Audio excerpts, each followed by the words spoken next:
Hi, I'm DeLeo with DeLeo Training, and this week I'm going to talk to you about the intrinsic core, specifically the diaphragm, and the important role that it plays in breathing. The intrinsic core is made up of four muscles: the diaphragm, multifidi, transverse abdominis, and the pelvic floor. And these four muscles in the center of our body help to provide a cylinder. This creates intra-abdominal pressure, it allows for spinal stability, and it also allows us to generate force and transmit it across our body. Typically what we see a lot of with intrinsic core dysfunction is directly related to breathing dysfunction.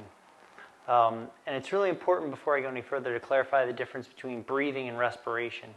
Now, respiration is what occurs on a cellular level during the exchange of carbon dioxide and oxygen. Breathing, on the other hand, is actually a very physical practice and something that we voluntarily have control over. Respiration happens subconsciously on a cellular level. It's not something that we can control.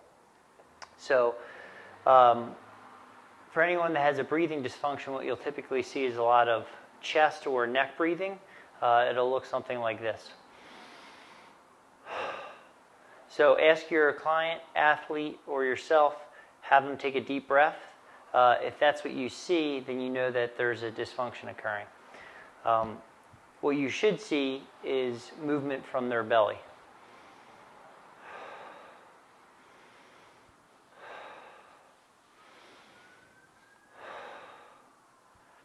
So what I'm going to go through tonight is the Diaphragm Rail that I learned from Dr. Perry Nicholson.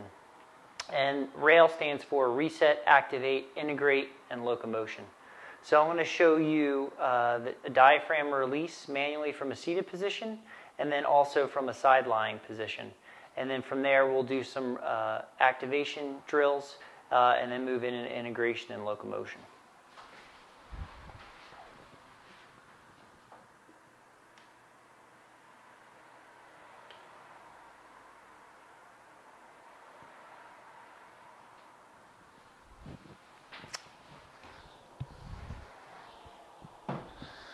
So from a seated position, you're going to come down to the edge of a chair. You're going to take your fingers, place them on the insides of your ribs, bring your wrists onto your thighs, and we're going to take 3 deep breaths here. In through the nose, out through the mouth. And then each exhalation, we're going to bend over a little bit further and also move our fingers a little bit further to the back of our ribs.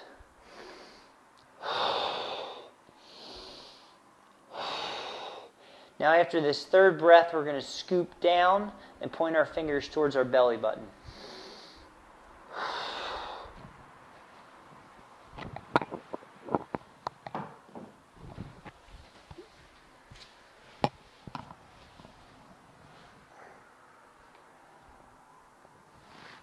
We're going to get into a fetal position and repeat the same thing.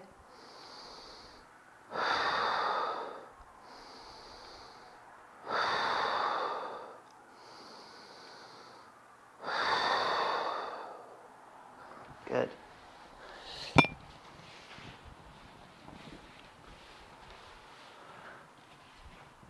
From there, we're going to do a little bit more of activation work along the thoracic spine, specifically T10.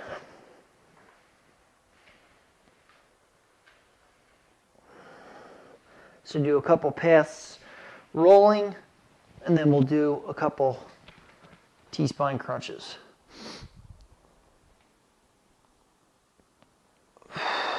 Making sure to keep the cervical spine neutral.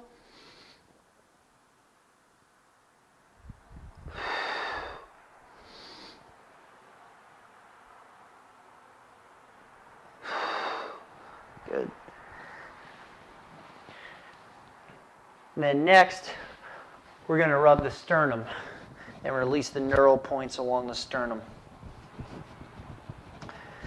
And then before we move into the locomotion phase, what I like to do is I like to use a pair of shoes and give a little bit of proprioceptive feedback and just practice a little bit of diaphragmatic breathing.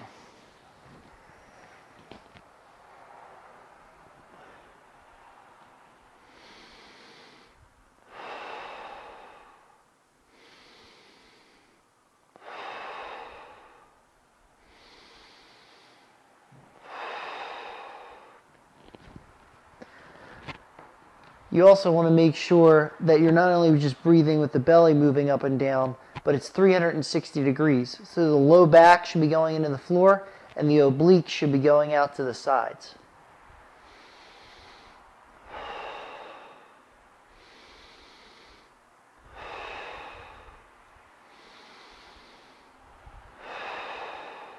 Good.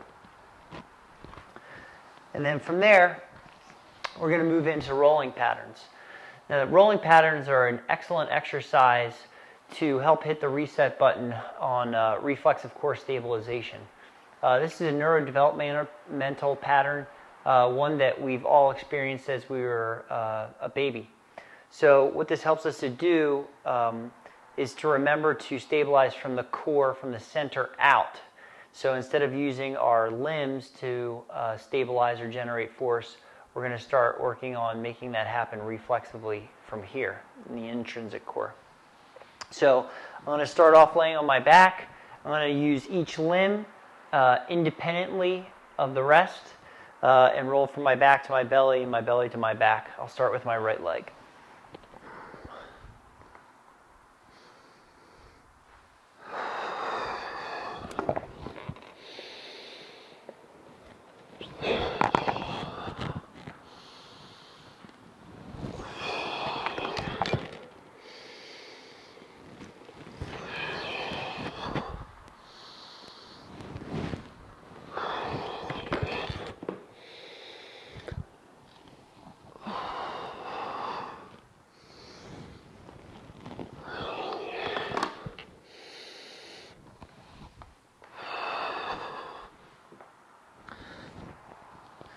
Now, if you see anybody holding their breath, pushing into the floor with their hand or their leg, you know they're cheating. So we need to simplify the exercise. You can use a yoga mat or a towel and roll it up, and then you'll place it under their hip and shoulder on one side. And this will allow the individual to roll downhill, making the exercise easier, and that way they don't have to create tension through their body and cheat.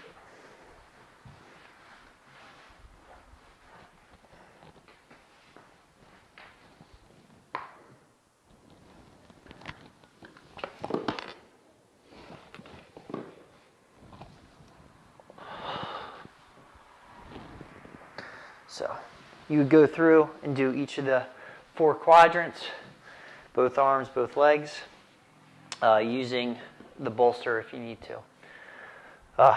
So once you've reset the breathing, you can practice the belly breathing each day using a pair of shoes, or crocodile breathing, just laying on your stomach, breathing your belly into the floor. And then this will tie directly into the biomechanical breathing match that we use at the heart of all the kettlebell lifts, which I will be going into further in the written portion of this week's blog. So thank you. Leave your comments below, and make sure you tune in next week as we get ready to tackle the hip hinge. Thanks, and have a great week.